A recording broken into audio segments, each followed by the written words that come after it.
السلام عليكم waa Dr. Mawlid Kor dhamaantiin bay salaamaya mar kale iyo hal merid iyo ilma aragtaygi markana waxaan kaga hadlaynaa bacteria la yiraahdo Enterococcus faecalis oo ka dhigan intero waxa weeyaan mindhicirka ama xidmaha coccusna waa tii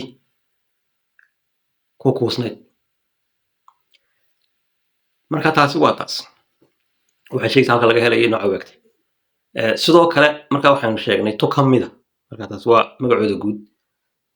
faecalis tan la dhaho iyada gaarka waxay ka dhigan tahay waa tii saxarada laga heliyay iyadana ka sii dhigantay marka taasi waa taas marka xagee laga helayaa dee waxay maarta ku dhamaanaysaa sharaxaadano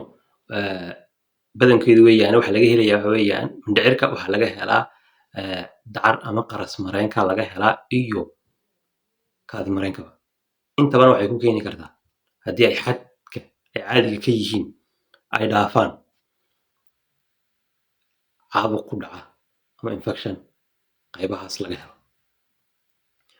sidoo kale waxa ay jirka ku sii geli kartaa haddii qofka qalliin lagu sameeyo kala dhiig geli kartaa oo laga sameeyo meelaha laga helo laga sameeyo